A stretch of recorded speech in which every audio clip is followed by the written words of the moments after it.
నమస్తే. నమస్తే. ఎలా ఉన్నారు? బాగున్నాండి. 35 ఏండ్ల నక్సలెట్ జీవితం. సో ఎలా అనిపించింది ఈ 35 సంవత్సరాలు అడవుల్లో ఉండి అడవి బాట పట్టి కుటుంబంతో లేకుండా నక్సలెట్ ఉద్యమం అసలు నిజంగా ఆ ప్రయాణం కానీ ఆ జర్నీ ఎలా ఉండేది? నేను 73 జూన్లో పార్టీలోకి ఎంటర్ అయినా. 34 సంవత్సరాలలో అజ్ఞాత జీవితం గడిపాను. అజ్ఞాత జీవితం గడిపేటప్పుడు చాలా హ్యాపీగా ప్రజల కోసం జీవిస్తున్నాం అనేసి తపనతోటి పనిచేయడం జరిగింది. ఆ 34 సంవత్సరాల జీవితం అనేది చాలా బుడదుడుకులతోటి భయంగా గడిపినా కానీ ప్రజల కోసమే జీవిస్తున్నాం, ప్రజల కోసమే మరణించాలనే తపనతోటి ఎమ్మెల్యే పార్టీలు ఉన్నాం కాబట్టి మరణం అనేది సాధ్యంగా ఉంటది అనేటువంటి ఒక ఆలోచనతోటి పనిచేసాం. అప్పుడు చాలా హ్యాపీగా ఉన్నటువంటి జీవితమే గడపడం జరిగింది. అసలు నక్సలెట్ ఉద్యమంలో ఎట్లా చేరారు? నేను 73 సంవత్సరం వరకు మా ప్రాంతంలో బాటన్న గుండాల మాజీ జడ్పీటీసీ అనేటైనా మా ఏరియాలో తిరిగేది. మాది ఉమ్మడి గుండాల మండలం, ఇప్పుడు ఆలపల్లి మండలం అయింది. మా తిర్లాపురం గ్రామం. ఆ గ్రామానికి ఈ దళాలు తరచు వచ్చేది, భోజనాలు గాని మీటింగ్ పెట్టడానికి వచ్చేది. వాళ్ళు రాజకీయాలు, స్థానిక సమస్యలు చెప్పడం జరిగేది. ఆ చింత బాటన్ అనేటైనా ఇప్ప గింజలు, ముష్టి గింజలు ఆయన వ్యాపారం చేసేది. అట్లా మా ఊర్లోకి వచ్చే కాబట్టి నాకు అట్లా పరిచయం ఏర్పడింది. దాంతో ఆ బాటన్ పరిచయం తోటి నాకు ఆ దళాలకు పోయేటప్పటికి 16-17 సంవత్సరాలు ఉంటాయి. అట్లా దళాల్లోకి ఎంటర్ కావడం జరిగింది. దాంతో నేను ఆ ఏరియాలోనే మర్కోడ్ ఏరియాలోనే తిరగడం జరిగింది. ఇప్పుడు ఆలపల్లి మండలం అంటే మర్కోడ్ ఏరియా కూడా ఆ ఏరియాకి వస్తుంటది. ఆ ప్రాంతంలో పనిచేయడం జరిగింది. సో ఈ నక్సలైట్ ఉద్యమంలో చేరడానికి ప్రేరణ ఏంటి? ప్రేరణ దాదాపు ఏజెన్సీ గ్రామాలలో చాలా దుర్బలమైన జీవితాలు గడుపుతున్నటువంటి పరిస్థితి ఏజెన్సీ గ్రామాలలో ఉండేది. ఆ టైంలో వీళ్ళు వచ్చేసి అలాంటి ఒక పీడనకు వ్యతిరేకమైన ఒక ఉపన్యాసాలు ఇచ్చేది. అందుకని అలాంటి ఒక ప్రేరణకి ఈ దోపిడీ, అప్పుడు పారెట్టు, పటేల్, పటవర్ల దోపిడీ, వడ్డీ నాగల దోపిడీ అనేది విపరీతంగా ఉండేది ఏజెన్సీ గ్రామాలలో. కాబట్టి అలాంటి దోపిడీకి వ్యతిరేకంగా జరుగుతున్నటువంటి యొక్క వాయిసీలు వినిపిస్తున్నారు కాబట్టి ఆ ప్రేరణతోటే నేను దళాలకు పోవడానికి కూడా దోహదపడింది. అంటే మీ దృష్టిలో నక్సలిజం సామాజిక న్యాయం చేయగలిగిందంటారా? దాదాపు ఇప్పుడు ఈ ఒక 50 years లో ఏజెన్సీ గ్రామాలలో అన్ని జిల్లాల్లో కూడా, తెలంగాణ జిల్లాలో అన్ని జిల్లాలో కూడా వాళ్ళ మౌలిక ఉండే సమస్యలు ఏవైతున్నాయో అత్యధిక శాతం పరిష్కారానికి దోహదపడింది. ఈ నక్సలైట్ యొక్క ప్రేరణ, వీళ్ళకి ఉద్యమ స్ఫూర్తితోటి ఏజెన్సీ గ్రామాలలో 2 పూటలు అన్నం తినే పరిస్థితి, వాళ్ళ జీవన విధానం ఆర్థికంగా, సాంఘికంగా, సామాజికంగా మారిందంటే నక్సలైట్ ఉద్యమం ద్వారా మారిందనేది మా అభిప్రాయం. మీరు మొదట్లో ఒక నక్సలైట్గా ఉద్యమం స్టార్ట్ చేసి నక్సల్స్ ఉద్యమంలో చేరినప్పుడు మీ కుటుంబ సభ్యులు దానికి ఏ విధంగా సహకరించారు? మీకు అడ్డుపడలేదా? ఎందుకు ఇదంతా మనకని? నేను పార్టీలోకి ఎంటర్ అయిన తర్వాత మా కుటుంబ సభ్యులందరూ వచ్చేసి అక్కడ ఉండే కమాండర్ తోటి, మంగన్న అనే కమాండరు, ఈ బాటాన్ అనేట నాయకుడు, నాయకులతో చాలా పాయపడ్డారు. ఎందుకంటే అప్పుడు నక్సలైట్ అనకపోయేది చీకటోళ్ళు అనేది. ఈ చీకటోళ్ళు బోటంలో చనిపోతారు అనేసి దాంతో రక్క మా వద్దు, మా వాడు చనిపోతాడు అనే దాంతో చాలా పాదేపడ్డారు. ఆయన అక్కడ కమాండర్ నాయకులు ఏం చెప్పారంటే, మేము ఎవరికి ఏమి కాదు, మాకి ఎలాంటి ఒక రక్షణ ఉందో ఆయన కూడా అలాంటి రక్షణ కల్పిస్తా అని చెప్పేసి మా కుటుంబ సభ్యులకి చెప్పడం జరిగింది. ఆయన కాళ్ళ ఏళ్ళ పడేసి చాలా బదిలాడారు. బదిలాడా కానీ నేను పోనని చెప్పాను. నన్ను అడుగు అని చెప్పారు. నన్ను అడిగితే నేను రానని చెప్పాను. మరి మీ ఊరు రానంటాడు కాబట్టి మేము ఏం బలంతా పంపలేము, కాబట్టి మీ ఊరికి ఎలాంటి ఒక హాని జరగదు, కాబట్టి మీరేమి బాధపడాల్సి అక్కర్లేదు అనేది కమాండర్ చెప్పడం జరిగింది. దాంతో వాళ్ళు వెళ్ళిపోయారు. అసలు ఈ నక్సలిజం ఎందుకు మొదలైంది? అసలు ఎప్పుడు మొదలైంది? ఈ నక్సలైట్ ఉద్యమం స్టార్ట్ కావడానికి సిపిఎం పార్టీ నుండి, సిపిఎం పార్టీ ఎన్నికల పందా పుచ్చుకోవడం తర్వాత తెలంగాణ సాయుధ పోరాటం చేయాలనే దాంతో 1967 ఏప్రిల్ నెలలో సిపిఎంకి తెగతెంపులు చేసుకొని నక్సల్బరీ అనేటువంటి ఒక బెంగాల్ రాష్ట్రంలో మొదలైంది. ఆ తర్వాత ఆంధ్రప్రదేశ్, ఉమ్మడి ఆంధ్రప్రదేశ్ కూడా ఈ రకంగా ఎంటర్ కావడం జరిగింది. తెలంగాణ పోరాటం స్టార్ట్ అయినప్పుడు నిజాం పాలనకి వ్యతిరేకంగా, రజాకారులకు వ్యతిరేకంగా జరిగిన ఉద్యమంలో అనేక యొక్క పీడనని, దోపిడిని మార్చుకున్నారు. ఎప్పుడైతే తెలంగాణ పోరాటం విరమణ జరిగిందో మళ్ళీ యథావిధిగా దొరలు గ్రామాలకు వచ్చేసి దోపిడీ, అణిచివేత, ఎట్టి చాకిరి అనేది మళ్ళీ మొదలుగడం జరిగింది. కాబట్టి అందుకని అలాంటి ఒక సాయుధ పోరాటం చేయాలనే ఒక సిద్ధాంత పోరాటం సిపిఎం పార్టీలో జరిగిన తర్వాత నక్సలైట్ అనే చారుమోద నాయకత్వంలో తరిమిల నాగిరెడ్డి, దేవరపల్లి వెంకటేశ్వరరావు, చందా పుల్లారెడ్డి లాంటి వాళ్ళు సిపిఎం పార్టీ నుంచి విడిపడి నక్సల్బరీలో పోరాటాన్ని స్టార్ట్ చేయడం జరిగింది. అంటే మళ్ళీ పీడనని అణిచివేయాలి, ఈ దోపిడిని మార్చాలి, ప్రజలను దాని నుంచి విముక్తి చేయాలంటే మళ్ళీ సాయుధ పోరాటమే మార్గం అనే దాంతో రావడం జరిగింది. సిపిఎం అంటారు, ఇప్పుడు సిపిఐఎంఎల్. ఈ సిపిఐఎంఎల్ ఎట్లా పుట్టుకొచ్చింది మరి? సిపిఐఎంఎల్ అంటే మార్కిజం అనేటువంటి దాన్ని మార్క్స్ కనిపెట్టాడు. మార్కిజం వెలుగులోనే లెనిన్ నాయకత్వంలో రష్యాలో లెనిజం అనేటువంటి దాన్ని ప్రభావితం చేసుకొని మార్కిస్ట్ సిద్ధాంతాన్ని రష్యా దేశానికి భౌగోళిక పరిస్థితికి అనుభవం చేసుకొని అక్కడ మార్కిజాన్ని డెవలప్ చేసి ఆ దేశాన్ని విముక్తి చేయడం జరిగింది.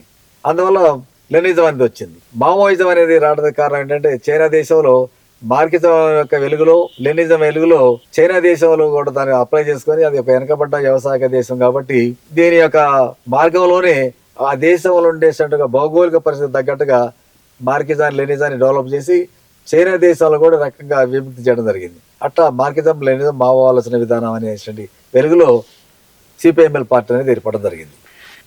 ఇప్పుడు ఎర్ర జెండా అనేసరికి చాలా పార్టీలు గుర్తొస్తాయి, సిపిఎం కానీ సిపిఎంఎల్ కానీ. ఇప్పుడు మీరు జనశక్తి, రాడికల్స్, మావోయిస్టులు అంటే వీళ్ళందరి ఎజెండా ఒకటేనా? పార్టీలు వేరైనా? సిద్ధాంతాలకు సంబంధించిన సంగతి ఒకటే ఉంటుంది, వాళ్ళ పందాలో తేడా ఉంది. పందాలు ఒకరు మావోయిస్ట్ పార్టీ సాయుధ పోరాటం అనేటువంటి లైన్, ఇప్పుడు సాయుధ పోరాటం చేస్తున్నాం అనే దాంతో వాళ్ళు చేస్తున్నారు. తర్వాత సిపిఐఎంఎల్ నోటికస్ పార్టీ అనేటువంటిది ఉంది, ప్రతిఘట పోరాటాన్ని తన సాయుధ పోరాటానికి మార్చొచ్చు అనే దాంతో సిపిఐఎంఎల్ నోటికస్ పార్టీ చేస్తుంది. సిపిఐఎంఎల్ మాస్ లైన్ పార్టీ అనేటువంటిది ఈరోజు అలాంటి ఒక ప్రతిఘట పోరాటానికి సాయుధ పోరాటం తయారు చేసే ఒక నేపథ్యం లేదు. భారతదేశంలో పరిస్థితులు మారినాయి. గతంలో ఉండేటువంటి యొక్క దేశాలకున్న భారతదేశంలో ఉండేటువంటి యొక్క భౌగోళిక పరిస్థితులు, ఆర్థిక సామాజిక పరిస్థితులు మారినాయి. ఇది ఒక రకంగా పెట్టుబడిదారి యొక్క వ్యవస్థగా మారింది. మారిన నేపథ్యంలో ఇక్కడ దీర్ఘకాలిక సాయుధ పోరాటం అనేటువంటిది కుదరదు. ఒకేసారి రకంగా కార్మికులు, రైతులు మొత్తం కూడా బలమైన ఉద్యమాలు చేసి రకంగా ఈ దేశంలో రక సోషలిస్ట్ విప్లవం తీసుకురావడం జరుగుతుంది. కాబట్టి ఇక్కడ ఈరోజు క్యాపిటలిజం అనేటువంటిది డెవలప్ చెందింది కాబట్టి ఇక్కడ ఎక్కువ ఏ వర్గాలు ఉంటాయి? దీన్ని కలిసి వచ్చే వర్గాలు కార్మిక వర్గం, రైతులే దీనికి ఐక్య సంఘంలో బలమైనటువంటి నాయకత్వం ఉంటుంది. కాబట్టి అందుకని వీళ్ళందరూ కూడా కట్టాలంటే ఈరోజు మొత్తం కూడా మన కార్మిక రంగాన్ని బలోపేతం చేయాలి, చేసి వాళ్ళ రైతాంగాన్ని కూడా కొట్టే పని చేసుకోవాలి అనేటువంటి యొక్క లైన్ తీసుకోవడం జరిగింది. అందుకని ఈ రకంగా మావోయిస్ట్ పార్టీది సాయుధ పోరాటం అనే దాంతో 67 నుండి నేటి వరకు కూడా ఉద్యమం అంతా కూడా దెబ్బతినిపోయినా, నగల వల్ల దెబ్బతిన్నా, ఇప్పుడు ఉమ్మడి ఆంధ్రప్రదేశ్లో దెబ్బతిన్నా, ఇప్పుడు కూడా ఛత్తీస్గఢ్ లాంటి చోట్ల రకంగా జార్ఖండ్ లాంటి చోట కూడా ఉద్యమం దాదాపు అత్యధిక భాగం దెబ్బతిన్నా కానీ అదే సాయుధ పోరాటం అంటారు. అయితే వాళ్ళల్లో ఇప్పటికి కొంత మదన జరిగి దాంట్లో కొద్దిగా చర్చల అనంతరం ఒక రకంగా ఇది సాయుధ పోరాటం కాదు, మనం చేసేది ఇది చైనాలైనా కాదు, రష్యాలైనా కాదు అనే పేరుతో ఇప్పుడు కొంత మార్పు చెందారు. మార్పు చెంది రకం వాళ్ళ ప్రకటనలు వస్తాయి, పేపర్ వస్తాయి, వాళ్ళకి డాక్యుమెంట్ కూడా రాశారు అనేది మనకి తెలుస్తుంది. కావున దాని నుంచి మార్చుకోవాలి, మావోయిస్ట్ పార్టీ మార్చుకోవాలి, సిపిఐఎంఎల్ నోటికస్ పార్టీ కూడా మార్చుకోవడం వల్ల ఈ రకంగా ఈరోజు దేశంలో తగ్గట్టు పరిస్థితులు తీసుకోవాలి. ఇప్పుడు జరిగే ఉద్యమాలు ఏం జరుగుతున్నాయి? 2022 నుండి 23 వరకు కూడా రకంగా ఢిల్లీలో రైతాంగ పోరాటం జరిగింది. ఆ పోరాటం మొత్తం కూడా కార్పొరేట్ శక్తులకు వ్యతిరేకంగా జరిగిన పోరాటం. ఈరోజు ఎక్కడైనా ఎరువులకు వ్యతిరేకంగా చేయాలన్నా, విద్యుత్ ఛార్జీలు తగ్గాలన్నా, వ్యతిరేకంగా చేయాలన్నా గవర్నమెంట్ మీద కాదు చేసేది. ఈరోజు ఎవరైతే పెట్టుబడిదారులకు వ్యతిరేకంగా జరిగేటువంటి పోరాటాలు జరుగుతున్నాయి. అంటే భూస్వామ్య పీడలు చేసేదాలని ఉన్నాయి తప్ప భూస్వాముల దగ్గర వేల ఎకరాల భూములుండి భూస్వాములకు వ్యతిరేకంగా జరిగే పోరాటం అనేది 1% కూడా ఆంధ్రప్రదేశ్ భారతదేశంలో ఎక్కడ కూడా లేదు, మరి తెలంగాణలో అంతకంటే లేదు. జరిగే పోరాటాలు కూడా పెట్టుబడిదారులకు వ్యతిరేకంగా జరిగే పోరాటాలు కాబట్టి పెట్టుబడిదారులకు ఎదురు జరిగే పోరాటంలో ఏ వ్యవస్థ వస్తుంది, ఏ సమాజం మారుతుంది అంటే సోషలిస్ట్ సమాజం అనేది మారుతుంది, ఆ వ్యవస్థ అనేది వస్తుంది అనేది సిపిఐఎంఎల్ మార్క్స్ లైన్ యొక్క పార్టీ యొక్క లైన్. ఆ లైన్కి తగ్గట్టుగా పందాని కార్యక్రమం మార్చుకోవడం జరిగింది. కాబట్టి అందుకని ఇతర గ్రూపులన్నీ కూడా మార్చుకొని చేయవలసిన నేపథ్యం ఉందనేది కోరుతున్నాం. సో ఆ ఉద్యమం మీ జీవితం మీద ఆ ప్రభావితం చూపించిందా? మార్కెట్ సిద్ధాంతం అనేటువంటి యొక్క మార్కెటిజం అనేటువంటి ఎలుగులు వచ్చిన తర్వాత ఆ సిద్ధాంతాల స్ఫూర్తితోటే పనిచేయడం ఉంటుంది. అదే రక పుష్టికరంగా మరి ఆరోగ్యకరంగా ఉంటుంది కూడా ఆ సిద్ధాంత పునాది వేసుకుంటుంటుంది. కాబట్టి అలాంటి సిద్ధాంతాల పునాదితోటి ఈరోజు పనిచేయడం కానీ వృద్ధాపాలకు వచ్చినా కానీ రకం ఆ సిద్ధాంత పునాది రకంగా నవనాడుల్ని పనిచేయడానికి తోడ్పడుతుంటుంది. కాబట్టి అందుకని ఆ సిద్ధాంతాలకు ఆకర్షితమయ్యి నేను నేటి వరకు కూడా రక పనిచేయడానికి తోడ్పడుతున్నా. ఆ యొక్క సిద్ధాంతమే రక్క మనకు ఆరోగ్యానికి తోడ్పడుతుంది అన్నది మా అభిప్రాయం. అంటే గత 30 ఏండ్ల క్రిందట ఈ వెనక్కి వెళ్తే అంటే అప్పటి అయితే భూస్వాములు కానివ్వండి, ఈ దొరల పెత్తనం కానివ్వండి, అంతకుముందు రజాకర్ల పెత్తనం కానివ్వండి, సో ఈ ప్రభావితం అంతా ప్రజల మీద ఉంది కాబట్టి ఈ నక్సలిజం పుట్టుకొచ్చింది. దాని వల్లనే ఆ ప్రభావితంలోనే మీరు నక్సలిజంలో చేరాల్సి వచ్చిందా ఏంటని? అంటే అప్పుడు ఆ ప్రభావం ఒకటి ఉంది.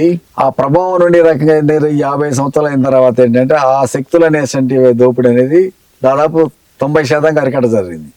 ఇప్పుడు కేవలం ఈ రకంగా ఏవైతే సాధించిన విజయాలు ఉన్నాయో ఆ పార్టీల ద్వారా సాధించిన విజయాలు అయితే ఆ విజయాలను కాపాడుకోవడానికి, ఆ విజయాలకు ఒక లీగల్ రైట్స్ రావడానికి ఉద్యమాలు జరుగుతున్నాయి. అప్పుడు జరిగిన పోరాటం అంటే ఆ దోపిడీకి వ్యతిరేకంగా జరిగిన పోరాటం. ఈరోజు జరిగేది ఏమిటి? ప్రజలు ఏదైతే సాధించుకున్న హక్కులు ఉన్నాయో హక్కుల్ని పరిరక్షించుకోవాలి. ఆ హక్కుల్ని వచ్చిన అధికారానికి వచ్చిన ప్రభుత్వాలు దాన్ని కాలు రాసే పద్ధతి చేస్తాను. ఉదాహరణకి పోడు సమస్య అనేసి తీసుకొని రకంగా దాదాపు లక్షల ఎకరాలని ప్రజలకు సాధించి పెట్టడం జరిగింది.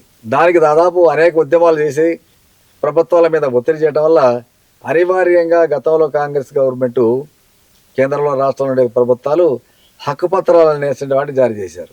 మేము కోరేది ఏంటంటే వాడు రెవెన్యూ హక్కులకే ఇవ్వాలి, రెవెన్యూ హక్కులు నకలు లాంటివి ఇవ్వాలి అని చెప్తే లాస్ట్కి ఏమైందంటే వాడికి ఇంత భూమి ఉందనేటట్టుగా చేయడానికి రకంగా హక్కుపత్రాలు అనేటువంటి చట్టం చేసి అవి కొంతమందికి ఇచ్చారు. కేవలం అది ఓన్లీ ఎస్టీలు మాత్రమే ఇచ్చారు. ఎస్టీలు కూడా అందరికీ ఇవ్వలేదు, కొంతమందికి రకంగా ఇచ్చారు. ఇంకా లక్షల ఎకరాలకి రకంగా వాళ్ళకి ఎలాంటి హక్కులు లేవు. ఈ 50 సంవత్సరాల నుంచి ప్రజలు దాని మీద ఉంటారు, దాంట్లో నుంచి ఫలసాయం అనుభవిస్తున్నారు. అయినా లీగల్ రైట్స్ లేవు. కాబట్టి అలాంటి ఆ రైట్స్ సాధించాలని చెప్పి మేము చేస్తున్నాం. చేస్తే ఏం చేస్తున్నారు? అలాంటి దాని రకంగా గవర్నమెంట్ ఆక్యుపై చేసి కూడా చేస్తుంది. గతంలో ఉండేటువంటి అధికారంకి వచ్చిన రాష్ట్రంలో వచ్చిన గవర్నమెంట్, టీడీపీ గవర్నమెంట్ అదే రకంగా చేసింది. వనరాష్ట్రాల సముద్రాన్ని పేరుతో చేసుకుని భూములు ఆక్రమించడం చేసింది. ఆ తర్వాత తెలంగాణ వచ్చిన తర్వాత Telangana government, KCR BRS government వచ్చిన తర్వాత కూడా వాళ్ళు ఆక్రమించుకోవడం చేశారు. ఆయన మీరు కరెక్ట్ కాదు, మీరు ప్రజలకు పంచడం కాదు, పంచడం అంటే రకంగా మీరు రెవెన్యూ హక్కులు కల్పించండి ఉద్యమాలు చేయడం జరుగుతుంది.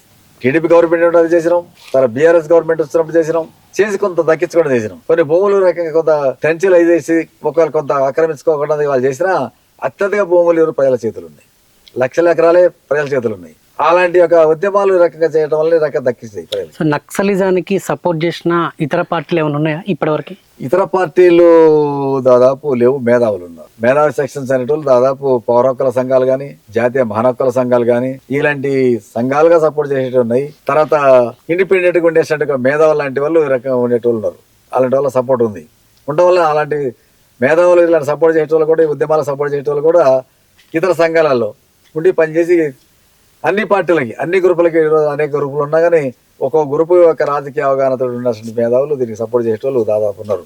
ఉండటం వల్లనే రకం ఉద్యమాలు బతకడానికి కూడా కారణం. సో మీరు లోపట ఉన్నప్పుడు ప్రభుత్వంతో ఎప్పుడైనా చర్చలు జరిపారా? ఒకవేళ జరుపుంటే ఏ విధంగా జరిపేవారు? ప్రభుత్వంతో ఎమర్జెన్సీ ఎత్తేసిన తర్వాత జనతా గవర్నమెంట్ అధికారానికి వచ్చిన తర్వాత చందా పుల్లారెడ్డి నాయకత్వంలో చర్చలకు పోవడం జరిగింది. చర్చలకు పోయి రకంగా మా మీద ఉన్న నిషేధాన్ని ఎత్తివేయండి, మేము లీగల్ కూడా రకంగా పనిచేస్తాము, రెండోది మేము ఎన్నికల్లో కూడా పాల్గొని మా యొక్క అభ్యర్థులు పోటీ చేస్తాము అనే దాంతో మేము చెప్పడం జరిగింది. వాళ్ళు ఏం చెప్పారంటే మీ యొక్క దగ్గర ఉన్న యొక్క ఆయుధాలన్నీ ఒప్పచెప్పాలని చెప్పారు. మా ఆయుధాలు మీకు ఎలాంటి హాని జరగదు, మీకు ఒప్పచెప్పేది అంతకంటే లేదు, కాబట్టి మా దగ్గర ఉంటాయి తప్ప రకంగా మేము ఒప్పచెప్పని చెప్పి క్లియర్ గా చెప్పారు. కేవలం మా మీద నిషేధం ఎత్తేస్తే మేము లీగల్ ప్రజా సంఘాలు పెట్టి పనిచేస్తాం, ఎన్నికలలో మేము పాల్గొంటాం. అప్పటివరకు మేము ఎన్నికల్లో పాల్గొనలేదు, కాబట్టి ఎన్నికల్లో పాల్గొని కూడా ఎన్నికల్ని కూడా ఒక వేదిక ఉపయోగించుకుంటాం చెప్పినాం. దాంతో గవర్నమెంట్ కూడా అప్పుడు చరణ్ సింగ్ హోంశాఖ మంత్రిగా ఉన్నాడు, వాళ్ళు కూడా ఒప్పుకున్నారు. ఆయుధాలను పట్టుబట్టలేదు, ఈ రకం మేము ఆయుధాలు ఒప్పచెప్పలేదు. అప్పటి నుంచి 77 నుంచి రకంగా లీగల్గా పనిచేస్తాం ప్రజా సంఘాలుగా. ఎన్నికల్లో పాల్గొంటాను. ఎన్నికలు పాల్గొన్న తర్వాత కూడా సర్పంచుల నుండి కొన్ని ఎంపీపీలు అటు సిరిసిల్ల కానీ కరీంనగర్ జిల్లాలో, భద్రాద్రి కొత్తగూడెం జిల్లాలో ఇల్లందు లాంటి ఒక ఎమ్మెల్యే లెవెల్లో కూడా వెళ్ళడం జరిగింది. సో నక్సలైట్ ఉద్యమంలో లోపాలు లేదా అసమర్థతలు ఏమైనా మీరు గమనించారా? గ్రూపులు కొన్ని ఏర్పడిన తర్వాత కొన్ని అతివాద పోగడలతోటి ప్రజలకు సంబంధం లేనటువంటి చర్యలు కొన్ని చేయడం జరిగింది. 1984లో జనశక్తి పార్టీ అనే పేరుతో ఒక పార్టీ ఏర్పడింది కోర రాజన్న నాయకత్వంలో. వాళ్ళు కొన్ని అతి చర్యలు చేపట్టడం జరిగింది. అతి చర్యలు అంటే కొంతమంది హత్యలు చేయడం, కిడ్నాపులు చేయడము, తర్వాత చెవులు కోయటం, ముక్కులు కోయటం, పురుషాలు కోయటం, కిడ్నాపులు చేసి డబ్బులు వసూలు చేయటం, ఇలాంటి ఒక ప్రజలకు సంబంధం లేని ఒక టెర్రరిస్ట్ హీరోయిజం అనే పేరుతో చేయడం జరిగింది. జరిగిన తర్వాత గవర్నమెంట్ తీవ్రంగా నిర్బంధం పెరిగిన తర్వాత దాదాపు ఆ జనశక్తి పార్టీ అనేటువంటిది దాదాపు దెబ్బతినిపోయింది. ఎక్తులుగా ఉన్నారు, ఉన్నారులే కానీ ఇప్పటికీ ఎక్తులుగా ఉన్నారు. కానీ ఒక సంస్థగా ఏ జిల్లాలో కానీ ఏ మండలంలో కానీ లేనటువంటి నేపథ్యం ఏర్పడింది. అటు వాళ్ళ నుంచి ఎమ్మెల్యే పార్టీ ప్రతిఘటన అనే పేరుతో ఒకటి ఏర్పడింది. వాళ్ళు కూడా ఇలాంటి ప్రజలకు సంబంధం లేనటువంటి అతివాద చర్యలు చేయడం జరిగింది. అది కూడా దాదాపు అందరు దళాలు దెబ్బతినిపోయినాయి, ఎన్కౌంటర్లు అయిపోయారు. బసవన్ యాదవరావు లాంటి వాళ్ళు మంచి మేధావి, అలాంటి వాళ్ళు కూడా ఎన్కౌంటర్ అయిపోయారు. ఎన్కౌంటర్ అయిన తర్వాత ఆ పార్టీ కూడా దెబ్బతినిపోయి ఈ రకంగా ఉండే పరిస్థితి ఏర్పడింది. అది వాళ్ళు కూడా అతివాద చర్యలు చేశారు, వాళ్ళు కూడా కిడ్నాప్ చేశారు, వాళ్ళు కూడా కొన్ని హత్యలు చేశారు. ములుగు ఏరియాలో నర్సంపేట ఏరియాకి సంబంధించి కొన్ని చేశారు. చేయడంలో ఆటోమేటిక్గా గవర్నమెంట్ సాకులు తీసుకుని, ఆ చర్యలు సాకులు తీసుకుని వాళ్ళ మీద కూడా హెవీ నిర్బంధం పెట్టింది. దాంతో కరీంనగర్లో మంచి మూమెంట్స్ వస్తాయి, దెబ్బతిన్నది. ములుగులో మంచి మూమెంట్స్ వస్తాయి, దెబ్బతినిపోయింది. అట్లా ఆ సంస్థ కూడా ప్రతిఘటన అనే సంస్థ కూడా దెబ్బతినిపోయింది. ఇప్పుడు ఎక్తలుగా ఉన్న వాళ్ళు మానవరావు గ్రూప్ అనేసి చూస్తే RML అంటారు, వాళ్ళు అలా కలిసిపోయారు. కలిసిపోయి ఎమ్మెల్యే పార్టీగా ఉంటారు. తర్వాత మావోయిస్ట్ పార్టీ కూడా పీపుల్స్ వార్ పేరుతోటి కొన్ని అతివాద చర్యలు చేశారు. మావోయిస్ట్ పార్టీ తోటి కొన్ని అతివాద చర్యలు చేశారు. వాళ్ళు కూడా 97, 98లో సమీక్ష చేసుకుని ఇలాంటి చర్యలు కొన్ని సంబంధం లేనటువంటి యొక్క దాడులు చేశారు. సంబంధం ఇన్పార్ అనే పేరుతో హత్యలు చేశారు. వాళ్ళు కూడా ఐఎస్ఐలు అంటే ఆఫీసర్స్ ని కిడ్నాపులు చేశారు. ఆ కిడ్నాపులు గానీ హత్యలు గానీ ఇవన్నీ కూడా మన ఇదేమంటారు, ప్రభుత్వం ఆస్తులు ధ్వంసం చేస్తామని చెప్పి ఆఫీసుల్ని ధ్వంసం చేయడం కానీ, బస్సులు కాలబెట్టడం కానీ, ఇలాంటి దాదాపు వాళ్ళు చేసే చర్యలు అత్యధిక చర్యల్ని కరెక్ట్ కాదని చెప్పి వాళ్ళు సమీక్షలో రాసుకోవడం జరిగింది. ఆ చర్యలు కూడా ప్రజలకు సంబంధం లేని. తర్వాత మాసులైన పార్టీ అనేది CPIML మాసులైన పార్టీ అనేది ఈ చర్యలకి దాదాపు 67 నుండి 2025 వరకు కూడా ఆ చర్యల్ని మనం ఖండిస్తాం. చర్యలు అనేది ఉద్యమానికి తోడ్పడవు, ఈ ఉద్యమానికి రక నష్టం కలిగించే చర్యలు అని చెప్పేసి 67 నుండి నేటి వరకు కూడా ఖండిస్తున్నాం. అది కరెక్ట్ కాదు. ప్రజలతోటి చేయాలి, ప్రజల అవసరాల కోసం రక చర్యలుగా చేయాలి. ప్రజలకు సంబంధాలు చర్యలు చేయడం ఏమది, నీటిలో ఉన్న చేపలు తీసి ఒడ్డు మీద చేసిన అవుతుంది. అట్లా ఇప్పుడు ఒకరు అయిపోవడం వల్ల రక ప్రభుత్వం తేలికని చేస్తుంది, తేలిక ఎన్కౌంటర్ చేస్తుంది అని మేము చెప్పుకుంటూ వస్తున్నాం. చెప్పడం అసలు నేపథ్యం అనేది కరెక్ట్ అని చెప్పేసి వాళ్ళు దాదాపు చీలిపోయిన గ్రూపులని కూడా చాలా వరకు రివ్యూ చేసుకుని అలాంటి చర్యలకు దాదాపు ఎక్కువ మంది సత్తు చెప్పి ప్రజల నుండి ప్రజలకు చేయాలి అనే దానికి దిగి రక చేయడం జరుగుతుంది. ఇప్పటికి దాదాపు కొన్ని గ్రూపులు సెట్ అయ్యినాయి. మావోస్ లాంటి వాళ్ళకు సాయుధ పోరాటం చేస్తున్నాం, ప్రభుత్వానికి వ్యతిరేకంగా మేమే తీటుకున్నాం అనే వాయిస్ తోటి అప్పటి 60 నుండి నేటి వరకు వాళ్ళ నుంచి ఇంకా ప్రక్షాళన రావడం లేదు. వాళ్ళు రాకపోతే మటుకు గతంలో నక్సల్బరిలో స్టార్ట్ అయిన పోరాటం 71, 72 వచ్చేప్పటికి అయిపోయింది. ఆ పార్టీ లేకుండా దెబ్బతినిపోయి 74 తర్వాత 77 తర్వాతనే మళ్ళీ పీపుల్స్ వార్ అనే CPIML పీపుల్స్ వార్ పేరుతో వచ్చింది తప్ప వాళ్ళు మళ్ళీ రాలే, అయిపోయింది. మునాయుక్తులంతా చేశారు. ఇప్పుడు బలిష్టంగా తయారయ్యారు మావోయిస్ట్ పార్టీలు కలిసిన తర్వాత. ఆయన కానీ చర్యలు యథావిధిగా జరిగే పరిస్థితి. కాబట్టి గతంలో ఎట్లా చారుమూల నాయకత్వంలో ఉన్న ఉద్యమం దెబ్బతినిపోయిందో ఇప్పుడు కూడా అలాంటి ఒక పర్యవసానం జరుగుతుంది. అసలు అప్పట్లో ఎక్కడ తినేటోళ్ళు, ఎక్కడ వండుకునేటోళ్ళు, అసలు ఆ తిండి అంటే మీకు ఎట్లా వసతులు ఎట్లా ఉండేటి? నేను పనిచేసేటప్పుడు 2007 వరకు ఏజెన్సీ గ్రామాలు ఉండే పనిచేసే ప్రతి ఏ దళమైనా మా దళమైనా దాదాపు తిండికి అదొక బతకడానికి తినేసే తిండిగా ఉండే పరిస్థితి. ఆ రోజు ప్రజల తిండి కూడా లేని పరిస్థితి, ప్రజల యొక్క జీవన విధానం కూడా చాలా దుర్బలంగా ఉంది. అక్కడ ఏజెన్సీలో ఉండేసంటే ఒక కాయలు, గడ్డలు, పళ్ళు, గడక, జావ, అంబలి ఇలాంటివి తినేసంటే ఒక నేపథ్యం ఏజెన్సీ గ్రామాల్లో ఉండేది. మాకి పెట్టాలంటే కూడా వాళ్ళు తినేదంటే అవే పెట్టేది. ఇప్పపూలు వండుకోవడం కానీ వాటిని ఏంపి తినడం కానీ చేసేది, అవి మాకు పెట్టేవాళ్ళు. తర్వాత అన్నం తేవాలంటే అదే ఆ జావా అనేసి అమ్మలు అనేది తెచ్చేవాళ్ళు. లేకుంటే గడక అనేది వండుకుంటే వాటి మీద కూర ఉండకపోయేది. కేవలం ఈ రకంగా మిరపకాయలు ఎండుమిరపకాయలు వేపడం, పచ్చిమిరపకాయలు ఉట్టినే నూరి నూనె కూడా ఉండదు వేసి అది ఆ గడక మీద వేసి పెట్టే పరిస్థితి ఎప్పుడు పెట్టి అది కూడా రాకపోయేది. ఎందుకంటే ఆ రోజు అది రావడంతో కూడా పోలీసుల యొక్క నిర్బంధం తీవ్రంగా ఉంది కాబట్టి అది కూడా ఒకసారి రాకపోయేది. అలా రాని టైంలో అనేక రకాలుగా పస్తులు ఉన్నటువంటి పరిస్థితి కూడా ఏజెన్సీలో ఎదుర్కొన్న పరిస్థితి. ఆయన పల్లె కోసం ఉంటున్న పట్టుదలతో రకంగా మనం దానికోసం సావాలనే దాంతో వచ్చినా కాబట్టి పస్తులున్నా ఉండే పరిస్థితి. ఒక ప్రజలు తిని మనకి ఇష్టం ఉన్నా లేకున్నా కానీ దాన్ని పూజించవలసి వచ్చేది. అది తినకపోతే మనం బతకలేము, నడవలేము కదా. కాబట్టి అలాంటి తిండి తిని జీవించడం జరిగింది. ఎక్కడ పడుకుంటారు? అడవుల్లో పడుకుంటారు. దాదాపు ఊళ్ళలో ఉంటుంది కూడా మనకి సావరం ఉండకపోయేది. చీకటి అనే పేరు ఉండేది కాబట్టి వాళ్ళు మనకు సహకరించేది. కానీ మరి ఊళ్ళో ఉండాలంటే పోలీసులు వస్తే మరి ఏమైనా జరుగుతుంది కానీ భయంతో ఉండేది. కేవలం సహకరించడం ఎవరికి చేసేదನ್ನು మళ్ళీ వాళ్ళకి తెలియకుండా పోయి మనం అడవిలో ఉండే పరిస్థితి. ఇప్పుడు టెక్నాలజీ డెవలప్ అయింది కాబట్టి రకరకాల కాగితాలు ప్లాస్టిక్ కవర్ వస్తాయి కాబట్టి వేసుకోవడం ఉండేది. ఆ రోజు అవి కూడా లేవు, బయట కూడా అంత డెవలప్ లేదు, ఇలాంటి యొక్క ఎంత సౌకర్యాలు లేవు కాబట్టి కేవలం మేము ఈ పెద్ద చెద్దర్లు ఉంటాయి, సోలాపూర్ చెద్దర్లు అనేది ఉంటాయి, పెద్దగా ఉండేది. వాటిని తీసుకుపోయేది ఉన్న వాటి పేపర్లు ఇట్లా ఒక తాడు లాంటిది కట్టేసి వేసుకొని అంతవరకు ఉండే పరిస్థితి. వర్షం వచ్చిందంటే దాన్ని వేసుకోవడం, వర్షం పోయిందంటే దాన్ని ఇప్పేసి చెట్ల కింద ఉండే పరిస్థితి. కేవలం అది టేక్ ఆకులు అని పెద్ద పెద్ద ఆకులు ఉంటాయి, దాన్ని దినుగు అంటారు అక్కడ ఏజెన్సీలో, వాటిని వేసుకొని ఉండే పరిస్థితి, లేదా వాటి కింద వేసుకొని పడుకునే పరిస్థితి. అలాంటి పడుకోవడానికి తీవ్రమైన ఇబ్బందులు అయ్యేది. తిండికి సంబంధించి కూడా తీవ్రమైన ఇబ్బందులు ఎదుర్కొన్న నేపథ్యం ఉంది. అంటే గిరిజనుల యొక్క జీవనాల్లో మన ఎక్కువ మంది ఆదివాసులు ఉండేది, ఏజెన్సీ గ్రామాలంతా అత్యధిక మంది ఆదివాసులు ఉండేది. ఆదివాసుల జీవన విధానం కూడా దుర్బలంగా ఉండేది.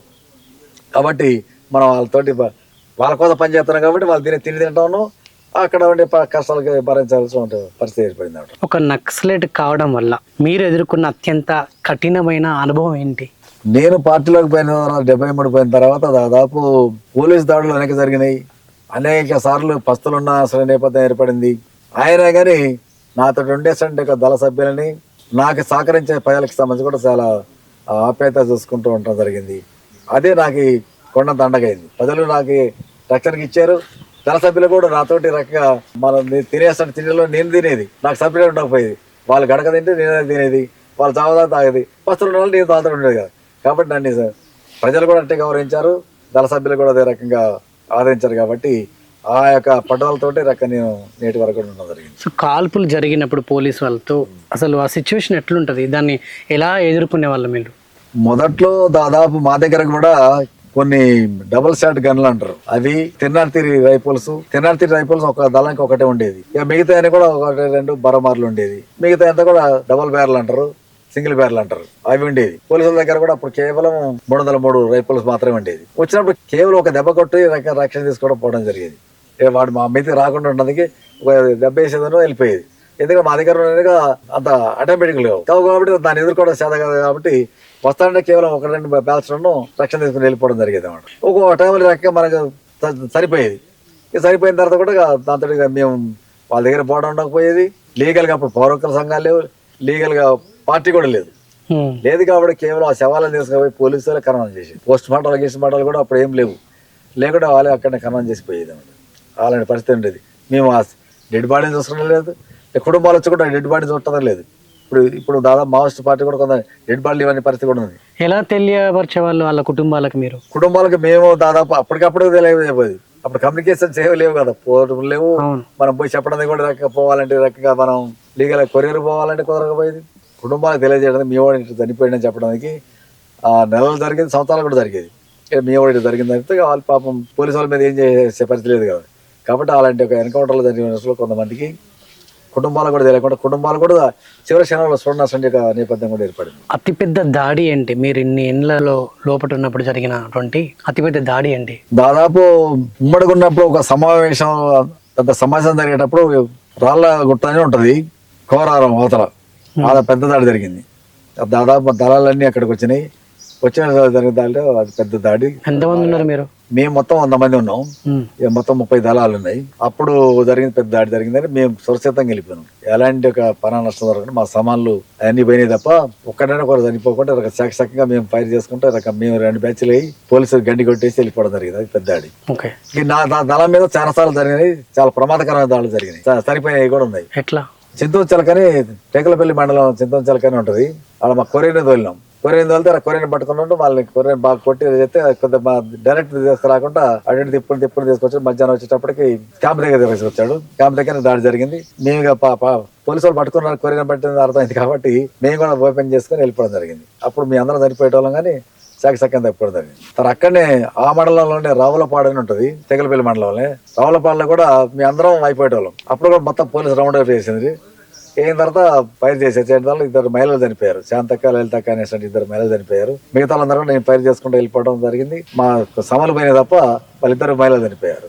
తర్వాత అదే మండలంలో జంగాలపల్లి నాకు ఊరు ఉంది, ఆడ జరిగింది. మా మొత్తం మేము సమాలు ఒక చోట డంప్ చేసిపోయినాం. పోలీసు మొత్తం వచ్చి రౌండ్ అయిపోయేసారు. రౌండ్ వేసి మాకు తెలియదు. మేము ఊర్లో మీటింగ్ పెట్టి వచ్చేటప్పటికి మొత్తం చుట్టూ కాపలేసుకున్నారు. మేము బ్యాగుల దగ్గర పోయేటప్పుడు ఓపెన్ చేశారు. అప్పుడు కూడా మేము సురక్షితంగా రక్షణ తీసుకుని ఫైర్ చేయడం వల్ల వాళ్ళు పోలీసులు రాలేదు, లంజమని ఇలాంటి ఒక 3-4 దాళ్ళు దాదాపు పోలీసులు చేతులకు పోయి తప్పుకున్నట్టు ఉంటాయి ఈ దాళ్ళు. మిగతా చాలా దాళ్ళు జరిగింది కానీ అవి అంత ప్రమాదకరమైన దాళ్ళు కాదు. ఇప్పుడు ఈ వెపన్స్, బాంబులు ఇవన్నీ ఎక్కడి నుంచి వచ్చేటి మీకు? రాష్ట్ర కమిటీ, కేంద్ర కమిటీలన్నీ బయట ఉంటాయి. అప్పుడు నిషేధం కాబట్టి, ఈ పార్టీ మీద నిషేధం కాబట్టి వాళ్ళు పంపించేటోళ్ళు. దాదాపు అక్కడ నుంచి అంటే ఒక సీక్రెట్ నాయకులు తీసుకొచ్చి మనకు చెప్పేది. దాదాపు గడ్డ వెంకటరామయ్య అని చెప్పి ఇక్కడ వరంగల్ ఏరియా కమిటీ కార్యదర్శి, ఆయనకి మాత్రం కాంట్రాక్ట్ ఉండేది. ఎవరైనా కమాండర్ని, మంచి నమ్మకం ఉన్న కమాండర్ని తీసుకుపోయేది బయట నుంచి తీసుకురావచ్చేది చేయడం జరిగింది అనమాట. అట్లా బాంబుల్స్ కానీ, తర్వాత పిస్టల్స్ కానీ, రైఫిల్స్ కానీ, తర్వాత ఎస్ఎల్ఆర్, ఏకే లాంటివి కానీ, ఈ ఎస్ఎల్ఆర్లు, AK-47 కానీ తర్వాత వచ్చినాయి. ముందులో మాకున్న సరే రైఫిల్సే, రైఫిల్స్, బాంబ్స్, పిస్టల్స్ ఇలాంటివి వచ్చినాయి అనమాట. అయితే ఇది చేసినాం. బయట నుంచి మనకి కండక్ట్ కదా అందరికి చెప్పవు, కేవలం లింకులు ఉండే వాళ్ళు మాత్రమే తెలుసు అన్నమాట. సినిమాల్లో చూపించినట్టుగా ఇప్పుడు కుబుసం సినిమా కానీ, ఈ మధ్యలో చాలా నక్సలిజానికి సంబంధించినటువంటి సినిమాలు చాలా వచ్చినాయి. సో దాంట్లో మనం కొందరు చూసి ఇన్ఫార్మర్లు చూస్తూ ఉంటాం. సో నిజ జీవితంలో కూడా మీకు అట్లాంటి ఇన్ఫార్మర్లు మీ దాంట్లో కూడా ఉన్నారా? అట్లాంటివి ఏమైనా బయటపడ్డాయా?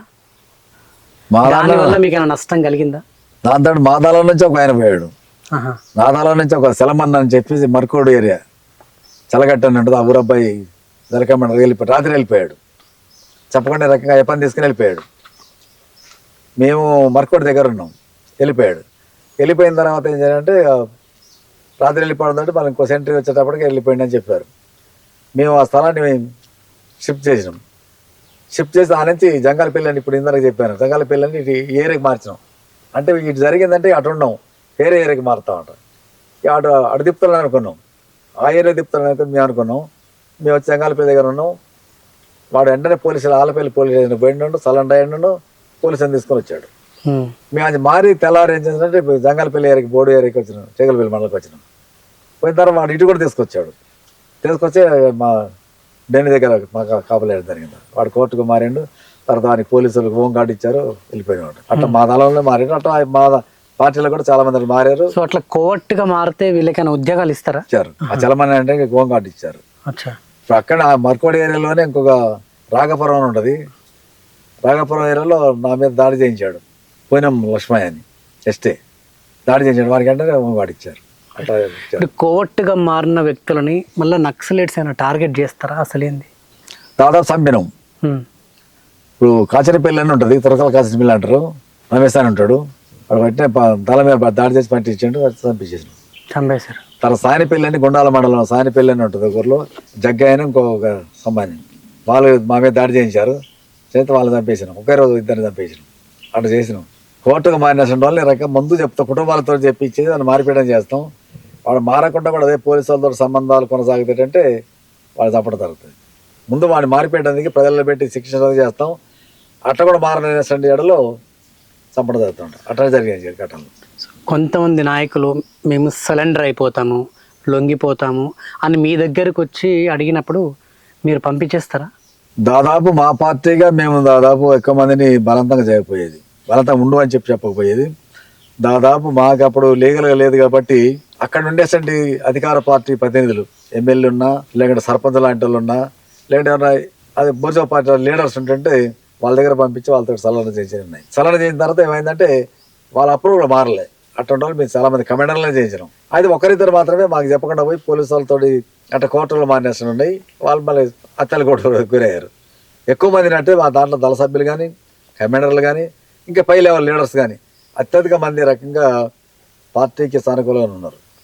ఇప్పుడు ఉదాహరణకి మన ఉమ్మడి వరంగల్ జిల్లాలో మంగన్నతో తిరిగేసంటే ఉండే ఆయన ఒకడు లొంగిపోయి ఏం చేసిందంటే హైదరాబాద్ లొంగిపోయి రామనర్సన్ అని మంగన్న లాంటి వాళ్ళని పట్టించాడు. మేడపిల్లి అయింది, పట్టించాడు. ఆయన చాలా నాకంటే వృద్ధుడే. అయితే ఆయన చంపాలని చెప్పి మా పార్టీ నిర్ణయం అయింది. అయిన తర్వాత చూసినప్పటికీ వాడు వృద్ధుడు చంపితే ఏమైందంటే వాడికి మంచి కిరీట్ దక్కుతుంది. ఆయన దాంతో నేనే మా మెడపిల్లి అటు వస్తే కూడా మాట్లాడి అరే బుద్ధి కలిగి ఉండంటే వాడు చచ్చిపోయి 5 సంవత్సరాలు చచ్చిపోయాడు. అలాంటి వాళ్ళకి సంబంధించి ఏంటంటే వృద్ధాపంలో ఉన్న తర్వాత వాడు చేసింది ద్రోహమైన వాస్తవంగా చూస్తే 5 చంపారు. వీడు చెప్పడం వల్ల డిండి చూపించడంలో 5 చనిపోయారు. ముఖ్యంగా రాష్ట్ర కార్యదర్శితో 4 చనిపోయారు. చంపాలి వాడు వృద్ధుడు. అప్పుడు పోలీసు హైదరాబాద్లో కంట్రోల్ రూమ్ ఉండేది, పోలీస్ కమిషన్ కంట్రోల్ రూమ్ ఉండేది. వాడు చంపడానికి వీలు ఉందలే కానీ మనం చంపలే. అట్లా కొన్ని వదిలేసినవి కూడా ఉన్నాయి, దూరం చేసిన వాళ్ళని. ఇప్పుడు మహిళలు ఉద్యమములకు వచ్చి మీ దగ్గర జాయిన్ అవ్వడం, మేము కూడా నక్సల్ బాట పడతాము, మీతో చేతులు కలుపుతామని వచ్చిన మహిళల్ని మీరు వాళ్ళకి ఏ విధంగా స్వాగతం పలుకుతారు? అసలు ఏ విధంగా వాళ్ళకు ఒక నమ్మకాన్ని కలిగిస్తారు? ఈ నేను అరెస్ట్ అయ్యే వరకు కూడా మహిళలు వస్తున్నారు, వచ్చి వాళ్ళ కమెంటరీలు ఉన్నారు, దళ సభ్యులుగా ఉన్నట్టు ఉన్నారు. వచ్చిన తర్వాత ఏంటంటే వాళ్ళకి రావడంతో మేము శిక్షణ ఇస్తుంటాం. సో ఏ ఉద్దేశంతో వస్తారు మహిళలు కూడా? మహిళలు అప్పుడు దాదాపు వాళ్ళకి మహిళలు అనేటువంటి ఏజెన్సీ గ్రామాలలో అసలు మహిళలు దోలకపోయేది బడికి, అసలు బళ్ళు లేవు, పురుషులు కూడా చదవడం లేదు. అంటే వాళ్ళకి వచ్చేదో చదువుకోవాలనేటువంటి ఒక కుతూహలం ఉండేది. రెండవది ఏంటంటే ఏజెన్సీ గ్రామాలు అనేటువంటి ఆదివాసులు ఇతర దాంట్లో కొంతమందికి మ్యారేజ్లు కాకుండా ఎక్కువ ఏజ్ అయిన తర్వాత ఉండేటువంటి వాళ్ళు కూడా వచ్చిన వాళ్ళు ఉన్నారు. అలా వచ్చిన తర్వాత ఏంటంటే అలాంటి ఒక విషయాలు కూడా మన క్రమశిక్షణ చెప్పేది. రావడంతో పెళ్లిళ్ళు పెటాకలు అనేసిన దాటికి తావైపోయేది. మీరు చదువుకోవాలి, ఈ పార్టీ రాజకీయాలు నేర్చుకోవాలి, దళాల నుండి క్రమశిక్షణ, సో చదువు కూడా నేర్పించే వాళ్ళు, మిలిటరీ శిక్షణ ముందు వాళ్ళు ప్రిఫరెన్స్ ఇస్తారు, ఫస్ట్ ప్రిఫరెన్స్. ఆ తర్వాత మీకు ఇష్టమైన అబ్బాయి ఉండేటంటే అమ్మాయి ఉండేటంటే మీరు ప్రేమించుకోండి. ప్రేమించిన అక్కడ ఉండేది తల కమాండర్ అవుతుంటారు, తల కమాండర్కి చెప్పుకోవాలి, వీళ్ళకి రాయడం రాదు కాబట్టి మీరు చెప్పుకోవాలి. ఆ తల కమాండర్ ఎక్కడ చెప్తే పై క్యాంపీన్లో పెడతాడు, పెట్టిన తర్వాత మీకు పెళ్లి చేస్తారు అనేది మేము వచ్చినప్పటి నుంచి అదే చెప్తుంటాం. చెప్పడం ఏంటంటే దాదాపు ఎక్కువ మంది ఈ క్రమశిక్షణలు ఉండేది, దళ కమాండర్ చెప్పేది చెప్పడం, దాంతో రెక్క వాళ్ళు కూడా చేసినండి. వాళ్ళు భార్యాభర్తలు కమాండర్లు అయిన ఉన్నారు, భార్యాభర్తలు రకంగా చాలా నాయకత్వం వహించిన ఉన్నారు. కొంతమందిగా సంతానం అయిన తర్వాత వెళ్ళిపోయిన వాళ్ళు కూడా. అది కూడా ఇంకోటి ఉండేది, పెళ్లి కావడంతో రెక్క కుటుంబ నియంత్రణ చేసుకోవాలని కూడా మనం ఒక షరతు ఉండేది. ఎందుకంటే ఆ రోజు ఆడ కష్టం, దళాలు ఉంటేనే కష్టం, పిల్లలు చదువుకోవడం అంతకంటే కష్టం అయింది అని అసలు దాంతో ముందు అది కూడా చెప్పింది. మ్యారేజ్ అయ్యేటంటే ముందు రకం మీద కుటుంబ నియంత్రణ చేసుకోవాలి అనేసంటి యొక్క పద్ధతులు కూడా వాళ్ళకి తరపిచ్చేది, రాజకీయ తరపిచ్చేది. ఎందుకంటే వాళ్ళకి సంతానం పిల్లలు కనాలి అనేసంటే తాదా ఉంటుంది కదా అని దాని ముందు అలాంటివి ప్రిపేర్ చేయడం జరిగింది అన్నమాట.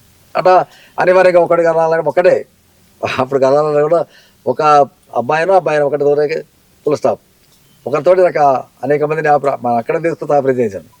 బయట పంపడం కూడా కష్టం కదా, కాబట్టి ఏజెన్సీకి మంచి నిపుణులు డాక్టర్లు పిలిపించేసి ఏజెన్సీలోనే ఆపరేషన్ చేయించడం జరిగింది అన్నమాట. పెళ్లి అయిన తర్వాత వెంటనే అవి కూడా చేయించడం అట్లా జరిగింది. అందుకే వాళ్ళని మహిళలు కూడా దాదాపు అత్యధిక మంది మా పార్టీలుగా మా దళాలకు వచ్చిన వాళ్ళని ఎలాంటి ఒక వాడుకొని వదిలిపెట్టేసింది అత్యధిక మాత్రం జరగలేదు. అయితే కొన్ని గ్రూపులలో కొన్ని దళాలలో కొన్ని అర్హతలు జరిగి వాళ్ళని కొద్దిగా వాడుకొని చేయడం వల్ల రెక్క వాళ్ళు పోయి బయట కూడా పోలీసు వాళ్ళకి గవర్నమెంట్ స్థలాన్ని కూడా నెగిటివ్గా చెప్పినవి కూడా ఉన్నాయి. మా పార్టీలో నేను దీన్ని పనిచేసిన ఒక ఈ సిపిఎంఎల్ ప్రజాపందా పార్టీలో అత్యధిక భాగం ఈ రెక్క అలాంటి జరగలేదు.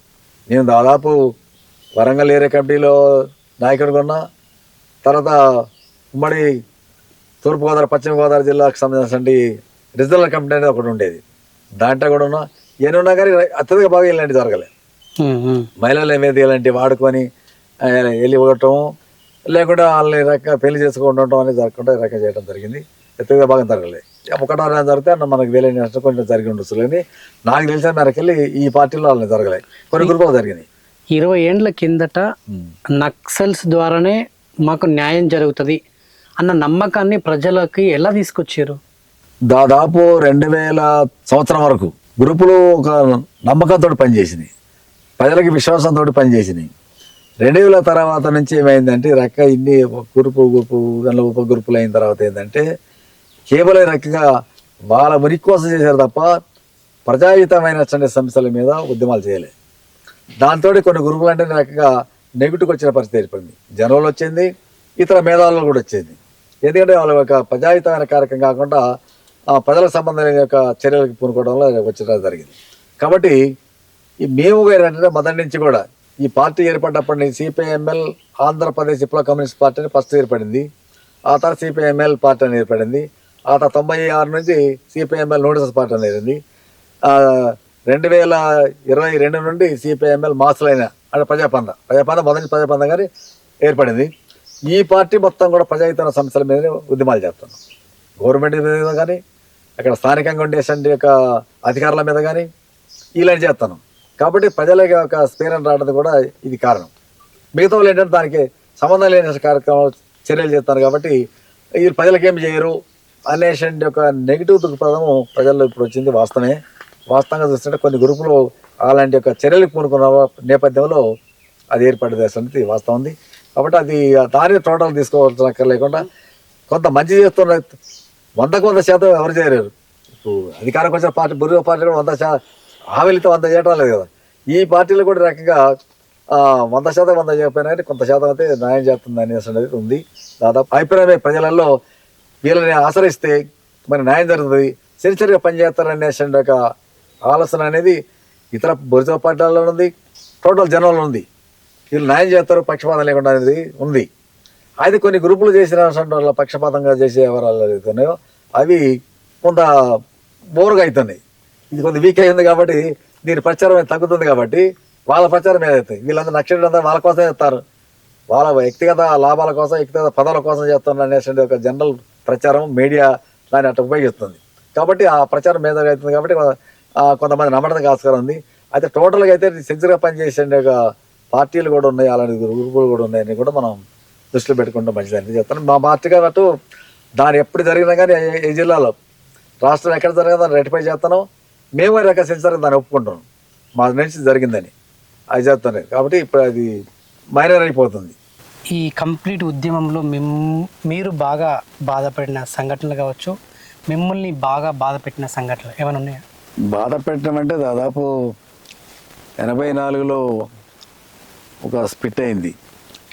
జనశక్తి నుండి మా నుంచి వెళ్ళిపోయారు సిపి గ్రూప్ పేరుతోటి. అప్పుడు తీవ్రమైనటువంటి బాధనకి ఆవేదనకు గురి కావడం జరిగింది. మనం ఒక పార్టీగా ఉండటం వల్ల ఉద్యమాన్ని ముందుకు తీసుకుపోవడానికి తోడ్పడుతుంది చిరటం అని చెప్పి ఆ రోజు బాధపడడం జరిగింది. అట్లనే 2022 ఫిబ్రవరిలో కూడా నోటస్ పార్టీ నుండి సిపిఐఎంఎల్ మార్క్స్లైన్గా వచ్చినప్పుడు కూడా మనం అనివార్యంగా విడిపడడం జరిగింది. ఆ టైంలో మనకు చాలా బాధ కలిగించింది. ఎందుకంటే ఒక పార్టీ ఉండడం వల్ల విప్లవోద్యమానికి పురోగతి ఉంటుంది, చీలిపోవడం అనేది వీక్ అయితే అనేటువంటి ఒక ఆవేదన బాధ ఉంది. కానీ అనివార్యంగా కొన్ని తప్పుడు పద్ధతులు మారిన సమాజానికి తగ్గట్టుగా పందాన్ని మారిన నేపథ్యంలో గచ్చదనం లేక మారడం జరిగింది. ఈ టైంలలో కొద్దిగా ఆవేదనకు గురి కావడం జరిగింది. తర్వాత ఎమర్జెన్సీ టైంలో అనేక దాడులు జరిగినాయని చెప్పి ముందు చెప్పినట్టుగానే ఆ దాడులు జరిగేటప్పుడు ఏమవుతుంది అనేటువంటి ఒక ఆవేదనకి గురయ్యేది. ఆయన తర్వాత సావాలంటే ఎప్పుడైనా చనిపోతారని చెప్పేసి మళ్ళీ గుండె నిబ్బరంతో ఉండడం జరిగింది. ఇలాంటి టైంలో జరిగినటువంటి నేపథ్యం ఉన్నది. తర్వాత గ్రూపులకు మాకు కొన్ని దాడులు జరిగినాయి. మావోయిస్టుకి మాకు కానీ జనశక్తి మాకు జరిగిన సందర్భంలో కూడా అప్పుడు కూడా కొన్ని ఆవేదనకి గురైన జరిగినవి. అప్పుడు కొద్దిగా క్యాడర్ కూడా రకంగా ఇబ్బంది పడేది. ఆయన మనం కూడా ఇబ్బంది పడుతుంది. దాంతో రకం మనం నింపడం కలిగిచ్చేసి క్యాడర్ కూడా రకం నిలబెట్టడానికి రకం చేయడం జరిగింది. ఒక 3-4 ఘటనలలో కొద్ది ఆవేదనకి బాధకి గురైనా కానీ ఈ మార్కిజంలో ఒక విప్లవ పార్టీలో పనిచేసేటప్పుడు ఇలాంటి కష్టాలు బాధలు అనివార్యమైన దాంతో దాని నుంచి తేరుకొని నిబ్బరంగా పనిచేయడం జరుగుతున్నారు. ఈ కంప్లీట్ ఉద్యమంలో మీ కుటుంబం ఎప్పుడు బాధపడలేదా? ఈ మీ గురించి కానీ ఈ నక్సల్ ఉద్యమం గురించి కానీ? దాదాపు మా కుటుంబం ఎక్కడ దాడులు జరిగినా కానీ అనేక సార్లు బాధలు పడ్డట్టు ఉన్నాయి. మావోయిస్ట్ పార్టీలో ఒక చంద్రన్న అంటే చనిపోయినప్పుడు మా కుటుంబం అంతా కూడా చాలా దుఃఖించిన సండి యొక్క నేపథ్యం ఉంది. అంటే నేను 76లో వరంగల్ జిల్లాకు వచ్చాను. ఇక్కడ ఏరియాలో ఇక్కడ జరిగిందంటే మా కుటుంబం అంతా కూడా వెరిఫై చేసుకోవడానికి వచ్చేది. కొంతమంది తెలియనప్పుడు కొంత బాధపడేటువంటి నేపథ్యం. నేను భద్రాద్రి కొత్తగూడెం జిల్లాలో ఉన్నప్పుడు కూడా జరిగిన సందర్భంలో చాలా సార్లు ఏడ్చారు చచ్చిపోయానని. ముస్లింకాడ దాడి జరిగినప్పుడు నేను చనిపోయానని చెప్పి మా కుటుంబం అంతా కూడా ఏడవడం జరిగింది, బాధపడరు. ఇక్కడికి వచ్చి కొత్తగూడెం వచ్చి తెలుసుకోకపోవడం జరిగితే కనపడింది. అది జరిగింది. ఇట్లా జరిగిన దాళ్ళల్లో చాలా దాళ్ళల్లో మా కుటుంబం అంతా కూడా చాలా ఆవేదనకు గురి ఉంది, ఏడ్చారు. తర్వాత రావాలని చెప్పి కూడా నాతో చాలాసార్లు చేస్తే నేను ఇప్పుడు నాకు ఇప్పుడు 70 సంవత్సరాలు వచ్చినాయి. ఈ టైంలో వచ్చి నేను అడే పని చేయను, ఏమంటే అంతిమ జీవితం ఈ పార్టీ గడవాలనే దాంతో చెప్పడం జరిగింది. నాకు అట్లాంటి నాకు 87లో మ్యారేజ్ అయింది. నాకు ఒక పాప ఉంది. అప్పటికి మీరు నక్సలైట్గానే ఉన్నారు? నక్సలైట్గా ఉన్నాం. మరి ఎట్లా పెళ్ళికి ఎలా అంగీకరించారు? ఆమె టేకలపల్లి మండలమే, మా వాళ్ళ కమలక్కని వీళ్ళ పేరు పెట్టారు. ఆమె అక్కడ శంకరన్న అని చెప్పి టేకలపల్లి ఏరియాలో దళం తిరిగేది. ఆ దళంతో సపిరాలకు వచ్చింది. 85లో వచ్చింది. 87లో మీ ఇద్దరం ప్రేమించుకొని పెళ్లి చేయడం జరిగింది. మీది లవ్ మ్యారేజ్? Love marriage. ఎట్లా ఎట్లా ఎట్లా కుదిరింది మీకు ఈ లవ్ ఇదంతా? అక్కడ భాస్కర్ అన్న అని చెప్పేసి ఆ జోనల్ కమిటీ కార్యదర్శి ఇల్లందు ప్రాంతంలో తిరిగేసంటి యొక్క భాస్కర్ అన్న అనేటండి. ఆయన భార్య వసంతక్క అని ఉంది. ఆ వసంతక్క మాట్లాడి చేయడం జరిగింది. మీ ఇద్దరం పార్టీకి లెటర్ పెట్టుకోవడం జరిగింది. 87లో మ్యారేజ్ అయింది. సో ఎలా మీ పరిచయం ఎలా? దళాలు ఉంటాం కదా, దళాలు కలుతుంటాయి. దళాలు దాదాపు 3 నెలలకి 4 నెలలకి అప్పుడు 6 నెలలకు కూడా కలిసేది. దళాలు కలిసినప్పుడు పరిచయం అయింది. దళ సభ్యులు కానీ కమాండర్స్ అందరు కలుస్తాం. క్లాసులు 2 రోజులు 3 రోజులు క్లాసులు పెట్టుకుంటాం, సమాజాలు పెడతాయి కాబట్టి అట్లా పరిచయం అయింది. కాబట్టి ఆ పరిచయం ద్వారా నేను డైరెక్ట్ కాకుండా భాస్కర్ అన్న వారి వసంతక్క అనే పరిచయం చేసి నేను ఆమె ప్రేమిస్తానని చెప్తే ఆమెను కూడా అడిగిన తర్వాత ఆమె లెటర్ పెట్టి నేను పెట్టినాం. మ్యారేజ్ కట్టడం. ఒక పాప, ఆమెకు పెళ్ళయింది. ఆమెకు 2 అమ్మాయిలు. సో పాప ఎప్పుడు అనలేదా త్వరగా వద్దు నాన్న వచ్చేసేయండి ఎందుకు ఇదంతా అని? దాదాపు చాలాసార్లు చిన్నప్పుడు చాలాసార్లు రమ్మని చెప్పింది. నేను రాను, ఉద్యమంలో ఉన్న తర్వాత ఇక్కడ ఇది నా లైఫ్ ఇక్కడనే అయిపోవాలి, రాష్ట్రంగానే నా లైఫ్ అయిపోతే మంచిది అనే కోరిక ఉంది. మీరు ఏం లేదు మీకేమనంటే అన్నదారులు ఉంటున్నాం కదా అని చెప్పడం జరిగింది. ఆయన ఎప్పుడు దళం దగ్గరికి వచ్చేది, మాట్లాడిచేది.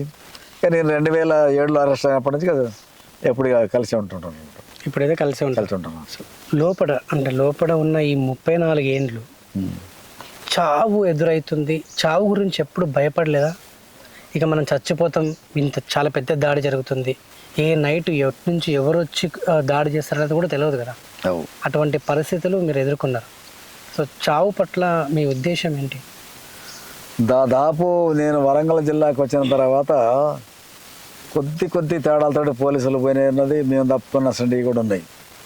అలాంటి టైంలో ఈ రకంగా భయం అనేది ఉంటుంది. ప్రతి మనిషికి శవం మీద ఉంటుంది. ఉండగానే మనం ఏం చేశారంటే రక్షణ తీసుకుని ఉండే దానికే ప్రిఫరెన్స్ ఇచ్చేది. సరిపోవడం అనివార్యం, కానీ రక్షణ తీసుకోవాలనేటటువంటి వల్ల మేము దాదాపు ఎక్కువ భాగం టెక్ జాగ్రత్తలు తీసుకునేది. శత్రువు ఎటు వస్తాడు ఏమిటి అనేటువంటి టెక్ జాగ్రత్తలు తీసుకోవడం వల్ల అత్యధిక భాగం 1-2 సార్లు అనుకోకుండా జరిగినటువంటి దాడులు జరిగినప్పుడు కూడా ఎప్పుడు కూడా నిబ్రంగా ఉండి వాళ్ళని ఎదుర్కోవడానికి చేసింది తప్ప నాతో ఉన్న సభ్యులందరూ కూడా ఎవరు కూడా పారిపోవడం కానీ లేకుండా ఉండేది. నేను ఉంటా కాబట్టి ధైర్యంగా వాళ్ళు కూడా నాతో ధైర్యంగా ఉండి ఫైర్ చేయటం, సభ్యులను అందరూ రక్షించుకోకపోవడం అనేది దాదాపు నేను నా మీద జరిగిన ఇక భద్రాద్రి కొత్తగూడెం జిల్లాలో జరిగినప్పుడు కూడా సభ్యులు అంటే కాపాడడం చేశాను. వరంగల్ జిల్లా వచ్చిన తర్వాత కూడా ఇక్కడ జరిగిన దాడులు కూడా ఆ రకంగా కాపాడడం జరిగింది. ఓసారి అనివార్యంగా చనిపోయిన సభ్యులు కూడా నష్టం ఉంది. ముస్లిం కాడ దానితో నష్టాలు సభ్యులు ఒకరు దొరికి పడుకుని ఎన్కౌంటర్ చేశారు. తర్వాత 2 అక్కడనే ఫీల్డ్ మీద ఫైర్ అయింది. ఆ టైంలో కూడా నేను ఫైర్ చేస్తున్నానంటే నేను దాదాపు ఫైర్ చేసుకుని అక్కడే ఉన్నాగానే వీళ్ళు పాపం చచ్చిపోదాం అని భయంతో పోయారు. తుపాకు గోలు కంటే ఎక్కువ పోలేరు కదా పాపం, వాళ్ళు అట్ట పడుతుంది. నేను ఆన్నే పోలీసు ఫైర్ చేస్తాను, అక్కడే రక్షణ తీసుకొని ఉన్నా, నాకేం కాలే. వీళ్ళు పదపకం పోయేటోళ్ళు అంత పూర్వం దాకా కొట్టేశారు అనమాట. అది జరిగినటువంటిది. అట్లా దాళ్ళప్పుడు కూడా నేను నిబ్బరంగా నాయకునే నా పాలన కాపాడుకుంది అనేది అటు ఎప్పుడు పోయినటువంటి లేవు. పోలీసులు ఎప్పుడైనా మీ ఇంటికి వచ్చి చంద్రన్ ఎక్కడున్నాడు ఏంటని ఎప్పుడైనా మీ కుటుంబ సభ్యుల్ని ఇబ్బంది పెట్టిరా? పోలీసులు దాదాపు మా కుటుంబాన్ని అంటే మా ఎక్కువ మందిని, మా చెల్లెల్ని కానీ మా యొక్క చిన్నమ్మల్ని కానీ అనేక మందిని రోజు పోలీసులు పిలిచేది. ఎమర్జెన్సీ పోయే వరకు కూడా మా కుటుంబాన్ని రోజు ఆలపల్లి పోయి అటెండ్ చేసుకొని రావాలి. రోజుగా ఇంకా ఒక అటెండ్ చేసుకోవడం రాకపోతే వాళ్ళకి ఆ రోజు తెల్లారిపోతే సాయంత్రం వరకు ఆయన కూర్చోపెట్టేది. అట్లా మొత్తం కుటుంబాన్ని అంతా తీవ్ర నష్టం ఇబ్బంది పెట్టారు. మా నాన్న అనేటాన్ని ఆయనకి అప్పటికే 80 సంవత్సరాలు తనకు ఉంటాయి. ఆయనది కేసు పెట్టేసి జైలు కూడా తోలేరు. 20 రోజుల దాకా జైలు ఉండి వచ్చాడు. వచ్చిన తర్వాత ఆయనతో చనిపోయాడు. తర్వాత నేను వరంగల్ జిల్లాకు వచ్చిన తర్వాత కూడా మా కుటుంబం పకాల కొత్తగూడెం మండలం ముస్లింలు ఉండేది. మా వాడిని రోజు దళంతో ఉన్న తర్వాత 91లో ప్రెగ్నెంట్ అయిన తర్వాత మనం ఇంటికి తోలిన తర్వాత అప్పటి నుంచి ఆమె దళం రాలే, బయట POW సంఘంలో పనిచేస్తుంటే ఉండేది. ఆమెని చాలాసార్లు అడిగారు. నేను ఎప్పుడన్నా తరచు పోయేది కాబట్టి ఆ ఏరియా తిరిగి తరచుగా కాబట్టి మా కుటుంబాన్ని కూడా ఒత్తిడి చేశారు, మా వాళ్ళని కూడా ఒత్తిడి చేశారు. ఆ నేపథ్యంలో 92 లాస్ట్లో 93 బిగినింగ్లో టేకలపల్లి మండలం తల్లిగారు అక్కడే కాబట్టి అక్కడికి పోవడం జరిగింది. నేను ఈలోపు 2007 అరెస్ట్ అయినప్పటికీ తగ్గింది. తర్వాత నా గురించి దాదాపు కొత్తగూడెం మండలంలో అత్యధిక మంది తన్నులు తిన్నారు. మా దళం ఒక ఊరి దగ్గర ఉంటే కూడా చెప్పకపోయేది. తన్నులు తిని అడ్డు తిప్పారు తప్ప పోలీసు వాళ్ళని మా దగ్గర డైరెక్ట్ తీసుకురాలేదు అన్నమాట. అట్లా మొత్తం కూడా అనేక మంది తన్నులు తిన్నా కానీ మా దళం ఆశకు చెప్పలేదు. దళానికి కంటికి రెప్పలాగా కాపాడుకున్న నేపథ్యం ఉందన్నమాట. అది జరిగింది. ఓకే, కట్ చేయి. ఆ కెమెరా తీసుకొని రా. అక్కడ కొత్త బ్యాటరీ ఉంది, బ్లాక్ కలర్ది. ఆ బ్లాక్ కలర్ బ్యాటరీ తీసు. ఈ 34 ఏళ్ళ నక్సలేట్ ఉద్యమంలో చంద్రన్న అన్న ఒక వ్యక్తి ఆయన స్వలాభం కోసం ₹1 1 ఎకరం కూడా మీరు వెనకేసుకోలేదు. ఎందుకు ఇంత నిస్వార్థంగా అసలు ఎందుకు పనిచేశారు?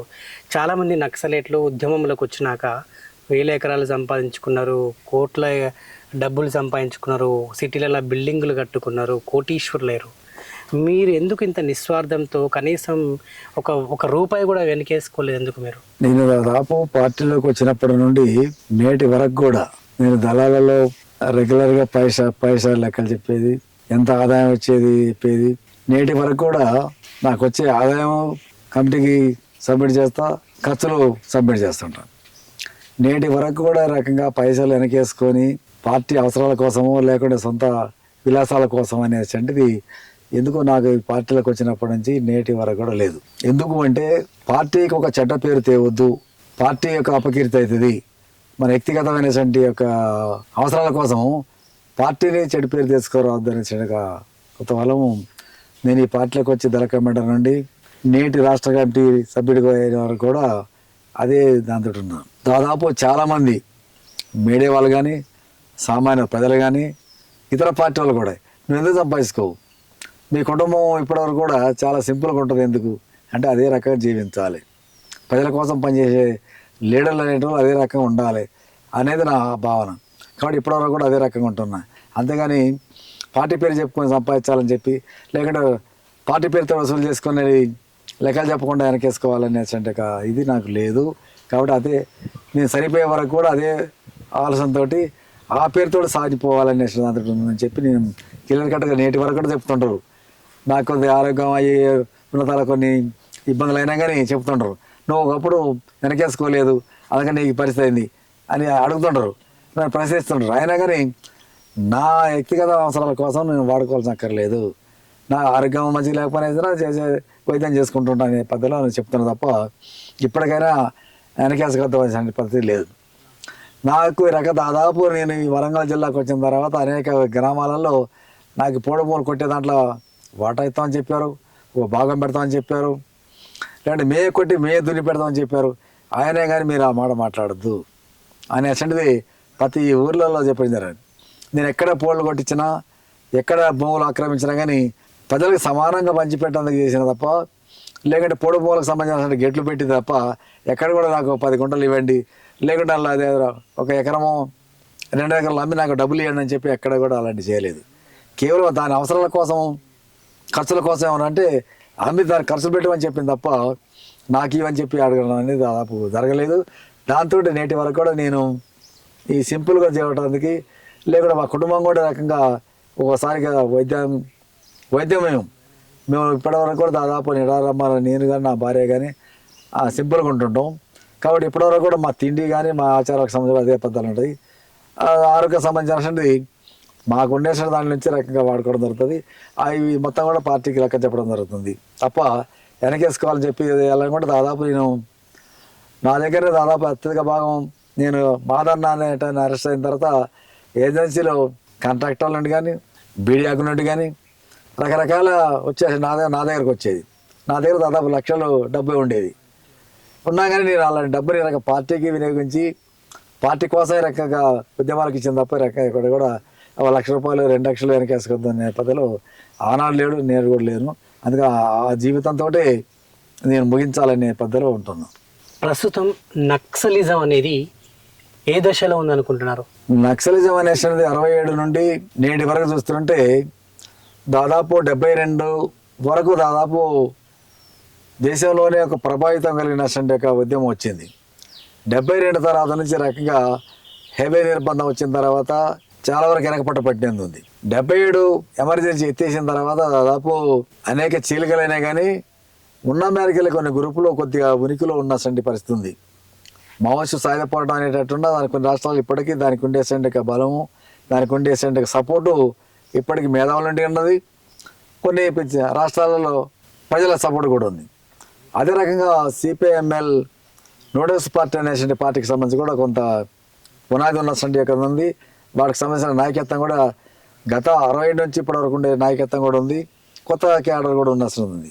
అదే రకంగా సిపిఐఎంఎల్ మాసులు అనేది 2022లో ఏర్పడ్డ ఇది కూడా దాదాపు 16 రాష్ట్రాలలో ఉద్యమం ఉంది. రైతు రంగం, కార్మిక రంగం, విద్యార్థి రంగం, యూత్ రంగం, కార్మిక రంగం, ఈ రంగాలలో పనిచేస్తున్న నేపథ్యం ఉంది. దాదాపు ఈ పార్టీ ఇక లైన్ మార్చుకుంది కాబట్టి ఇక ముందుకు పోవడానికి రకంగా ఆస్కారం ఉందని అనుకుంటున్నా. ఒక రకంగా రోజు ఉన్న సమాజం మారాలంటే ఇంకా ప్రజలు నేడున్న యువతరము విప్లవోద్యమానికి పోదామనే పద్ధతి లేదు. 67లోనూ రకంగా చదువుకున్న ఒక యూత్ మొత్తం కూడా ఉద్యమాలకు పోయి డాక్టర్ కోర్స్ చేసిన, టీచర్స్ కొలువలు చేసిన, రకరకాల జాబులకి స్వచ్ఛ చెప్పించడానికి ఉద్యమాలకు వచ్చారు. నేడేంటంటే చదువుకున్న యువత మన లైఫ్కు సొంత లైఫ్ కోసం ఉండే పరిస్థితి ఉంది. విప్లవోద్యమానికి ఆకట్టుకునే పరిస్థితి లేదు. కాబట్టి కొంత యూత్ ఉద్యమాలు రాకపోయినా ఈరోజు ఉన్నటువంటి యొక్క పరిస్థితులు వాళ్ళ మీద చదువుకున్న యూత్కు ఉద్యోగాలు రాకుండా నిరుద్యోగంతో రైతాంగం ఏ రకంగా వాళ్ళకి కావాల్సిన ఒక సపోర్టు మద్దతు ధరలు లేకపోవడము, వాళ్ళు కొనేటువంటి యొక్క వస్తువుల మీద తీవ్రమైన రేట్లు పెరగటము, అలాంటి తోపిడికి వ్యతిరేక నిరసన ప్రభుత్వాల మీద, రాష్ట్ర కేంద్ర ప్రభుత్వాల మీద వ్యతిరేకత ఉంది. అది దాన్ని క్యాచ్ చేసి ఆ ఉద్యమాలు విప్లవోద్యమాన్ని మలుచుకోవడంలో కొంత ఇవి కొద్దిగా వీక్ ఉన్నాయి కాబట్టి, లేకుంటే సీరికలు అనేవి అవి ఏర్పడి ఉన్నాయి కాబట్టి ఇంకా లైక్ చేయడానికి రావడం లేదు. ఆ ఉద్యమాలు వస్తాయి. ఇది సమాజంలో ఏ పార్టీ అధికారం వచ్చినా సమస్యలు, మౌలికమైన సమస్యలు పరిష్కారం చేయాలి కాబట్టి ఖచ్చితంగా కార్మికులు, రైతులు వస్తారు. వచ్చి ఈ ఉద్యమాన్ని ముందుకు తీసుకుపోవడానికి ఆస్కారం ఉందనేది మీ యొక్క ఆశాజీవులుగా ఉండేటువంటి కమ్యూనిస్టులం కాబట్టి అలాంటి ఆశ ఉందనేది మేము భావిస్తున్నాం.